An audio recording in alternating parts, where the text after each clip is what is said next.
Today I'm telling you how to whip that realtor into shape and make sure that you get top dollar for your house at closing. You better get fired up. Today I'm giving you a couple tips to make sure that you are pricing your home to sell, baby. That's what we're trying to do, right? So, number one, do not let your realtor come in and say anything that sounds anything like, I think, I would guess, I would estimate, in my experience, any of that. You don't want to know what they think. You don't want to know what their opinion is. You want to know the hard facts, and you expect them to do the research. You expect them to communicate it to you, right? This stuff is a big deal. It's thousands of dollars that you were potentially leaving on the table. Don't let them guess. The market changes often. It can go up or down a couple percentage points like that. And if you don't have someone who is absolutely dedicated to finding out when those market bumps and declines are coming into play, you might be leaving thousands on the table, right? So it's very important to know that. Now think, if it's dropped a little bit, you might not sell because you're overpriced. If it's gone up a little bit, the market, you are going to leave thousands on the table. So just make sure that you remember that, and do not let your agents get away with this, right? They should absolutely be doing a full market analysis for you. Which brings me to number two, solds, then actives, then everything else, right? That's what you're looking at when you're doing a market analysis. Now, I'm just guessing here, but I would say that this should be about 60% of what you're taking into consideration, the solds. The actives are about 30%.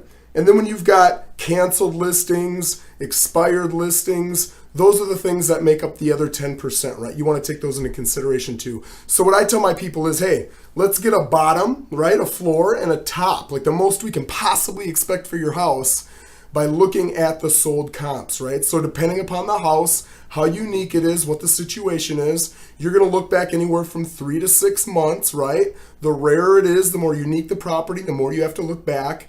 And then you're going to take all of your different variables into play, right? So you're looking at square footage, how many bedrooms, how many bathrooms, how big is that garage, how close are you to any water features, do you have an unusually big lot, anything like that. You want to take all that into consideration when you're getting the value of your home, okay? Now what I like to do is stack those from top to bottom. And I've already done my research, right? So I know that your house at the high end is worth about $450, and at the low end about $400. I'm going to put those from the highest to the lowest, and I'm probably not going to start at $450 because I want you to see a couple homes above $450 that didn't make the cut, and I want to show you why, right? They weren't below $450 for a reason. Maybe they have more square footage. Maybe it was a newer house. Maybe they had some extravagant pool that not a lot of houses have. You want to see that stuff so you can understand why your home isn't quite that pricey of a home, right? It's not valued that high. So once you go down and you look, you say, okay, this 470 is better, the 460 is better. Mine might compete with the 450. Okay, awesome. It might compete with the 440, the 430, the 420, the 410, the 400. My house is considerably better than the one at 390. It's way better than the one at 380. Great. So we've established a floor and a ceiling. We know it's not worth less than 400.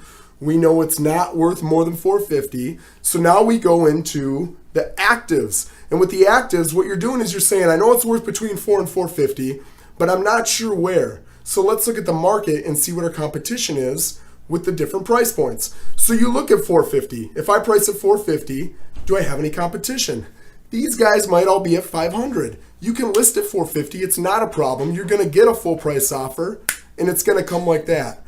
But if you see that a lot of homes are in the 425 range, you're going to have to be at 425 all the way down to 400, somewhere in that range, right? So you got to look at what your competition is doing before you decide what it is you're going to do. And then you want to look at everything else that's left over, just because you want the most information possible. You want to make sure you've done your due diligence, you've done all your research, and you know everything about the market that you're in. This is a huge asset for you. Why wouldn't you want to know everything, right? Do not let your realtor get out of doing this. Realtors, don't be lazy, man. I see it all the time. They walk in, they want the quick sale, they want the quick listing. So they come in, they say, what do you think your house is worth, 480? Yeah, this looks like 480. Do not let them do that. Say, prove it. Show me it's worth 480. And they should do their due diligence, right? And then the last step is step 3. You're paying these guys a big old commission. They better be worth it. They better deliver. They better give you something that is worth all that money that you're paying them, right? So not only do you want that market analysis on day one, you want another update every 30 to 60 days. What if the market's gone up? Why hasn't my house sold? If you told me it was worth whatever price, say $450 on day one, and now you're telling me it's worth $470, something's going on with my house. Does it not show well? Is the marketing off? What's going on? Why is it not selling? And then you can talk about that, right? Or maybe it's done the opposite. Maybe it was worth $450, but now a bunch of active listings came on and they're all at $430. You're not going to compete. If your realtor doesn't come in 30 to 60 days in and do that for you, you're never going to know, right? So they owe it to you. You're paying them a lot of money. Make them earn that money, all right? And here's the last thing I would push. Realtors, this is for you also, but sellers, why wait? Why wait 30 to 60 days down the road and with a frustrated call up your realtor and say, hey man, I want a meeting with you. I want to know what's going on. And realtors, why would you want that last minute phone call, man? That's a frustrating phone call. On day one, when you set that listing and you sign that agreement, put in there, hey, this sucker better sell in 30 to 60 days, but if not, I tell you what, I got a spot right here on day 47.